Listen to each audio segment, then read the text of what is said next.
Australia, tens of thousands of people defied pandemic restrictions to join a Black Lives Matter protest. We saw 20,000 people take to the streets in Sydney, in Brisbane 30,000 people, in Melbourne 10,000 people. So thousands and thousands of people in close proximity doing exactly what we've been told we were not allowed to do. And if you're anything like me, you were torn about what to do. On one hand, you had the important cause of Black Lives Matter, which I, of course, believe in. More than 400 Indigenous deaths in police custody in Australia over the past 3 decades. On the other hand, you had science and the need to crush this pandemic, which I also believe in. We now think that about 1 in 10 people with COVID are responsible for about 80% of the cases in what's called super spreading events. That sounded bad to me because I left my super spreading days back in university, where I was coincidentally nicknamed the Ruby Princess. So I did what any sensible person does when faced with an existential bind. I turned on the TV and let it do the thinking for me. I found compelling arguments from both camps, like... Do you think there are double standards at play here? Because you can't get together with more than 10 of your mates, but thousands can protest on the streets standing shoulder to shoulder. Which did seem like a double standard, particularly to me and the 9 mates that I just love standing shoulder to shoulder with. But then there was this no-brainer. I would have thought it's pretty straightforward. Do not kill Aborigines. When you put it like that, it does seem pretty straightforward. And as the protest started, we saw that there wasn't much social distancing going on, but protesters were wearing face masks and giving out hand sanitizer.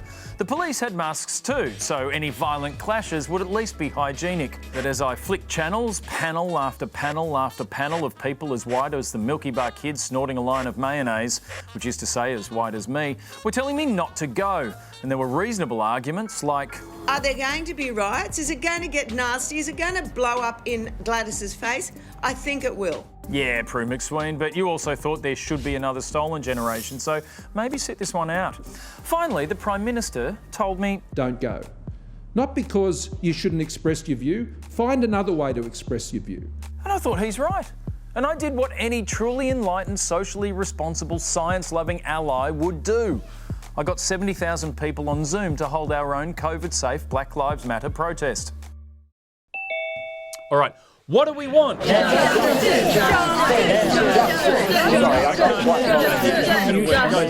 you're going to have to... Everyone on mute, okay? Oh, this is good. You're actually trying to silence black voices. No, I'm not trying to silence... He's just silenced all black voices.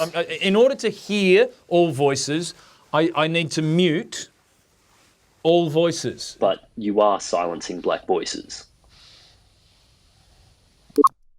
Finally, just as I thought it was all getting too hard and I was going to turn off my TV because it didn't have the answer, it gave me this. This is my life. I don't get to turn off. I don't get to switch off. I don't get to go home. I don't have that privilege. I will be fighting until my last breath because racism isn't going to die. It's not going to leave. It's going to be here after I'm gone. Unless we do something about it. So I'll be fighting for the rest of my life. Australians are used to being beaten by New Zealand at rugby union, but this week they beat us at another thing enjoyed mainly by people who holiday in Europe, coronavirus. Today there are no active cases in New Zealand. We have tested almost 40,000 people for COVID-19 in the past 17 days and none have tested positive. Yeah, rub it in, Ardern, with your pristine citizens and their crisp, beautiful lungs. Now you might say, hey Charlie, it's not a competition. Jacinda Ardern epitomises classy leadership on the world stage. She would never use a pandemic to score cheap points on Australia. Yeah? Well, take a listen to this. New Zealand is currently ahead of Australia in terms of our progress. We were already nearly twice as open as they were. Most people are focusing on Australia, of course. They had roughly, from memory, 6 cases, I believe, yesterday. What was your immediate reaction when you heard there were no active cases of COVID-19 remaining in New Zealand? I did a little dance.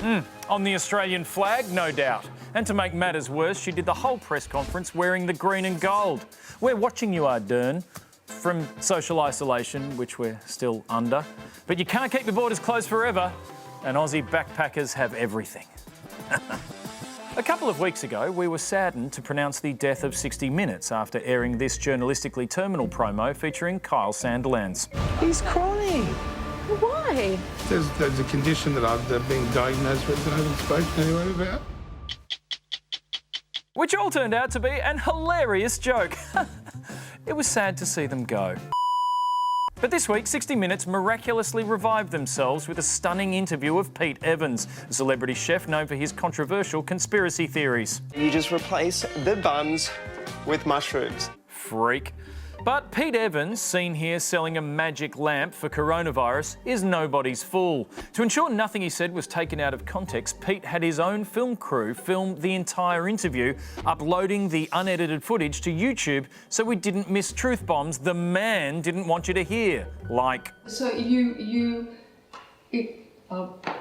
drink. It's fine. What happened, 60 Minutes? When did serial snake oil salesmen start considering you too shady to trust? Oh, if only integrity was something you could kidnap from Lebanon. Also this week, it's official. Australia is in its first recession in 29 years, though the Treasurer took a bit of prompting to say it. Is Australia in recession today? Well, the answer to that is yes, and that is on the basis of the advice that I have from the Treasury Department. It was a sad day for the Coalition, who had to replace the Back in Black mugs commemorating their once promised surplus with these Dude, We're Screwed mugs. Oh, can still taste the tears. Luckily, the PM has a plan for Australia to renovate its way out of the recession. 10,000 Australians. Can everyone get off the grass, please? Sure, let's just move back from there. Hey guys, I've just reseated that. Yeah, please, off the thing.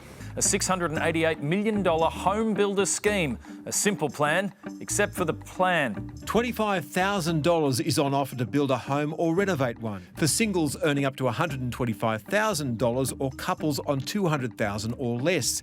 The new home price cap is $750,000 and the price range for renovations is from $150,000 to $750,000 on a home worth up to $1.5 million. And if you're struggling to understand that, here's what it means. The scheme is great for the construction industry and the tens of dozens of Australians who earn up to $125,000 and own their own home, yet still have $150,000 or more to spend in a pandemic-based recession, who can get plans drawn up and a contract signed by December 31st, which relies on finding a builder who isn't already busy fixing the economy at your neighbour's place. However, it is less great for everyone else. I don't think that putting a gold-plated toilet seat in your bathroom is going to save 450,000 jobs, mate. True. I googled that, and a gold-plated toilet seat only costs about $200. So I thought maybe, just maybe, if we also installed golden showers, it'd add up. So I googled that and got banned from the AVC Wi-Fi. On Monday, Channel 7 Sunrise audaciously attempted to fit in as much gratuitous cross-promotion of Channel 7's new season of Big Brother as possible, starting with the announcement that Kochie and Sam would be broadcasting from inside the house. Hello, Sam. Hello, Kochie. I've been watching you. Monday, you'll be in my house. You'll all be sleeping over. Won't that be fun? You better not snore, Kochie. I don't snore. I get very windy at night, though. Gross. And in case you thought he was bluffing... Let me tell you, from being here the weekend, ventilation is not very good in this room. Sweet Jesus.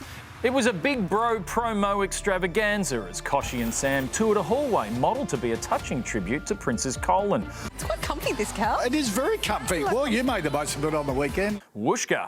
The cash cow, presumably having seen too much ugliness for one cow to bear, threw itself into the pool until Kochie was evicted, which he took very well. You're a packer.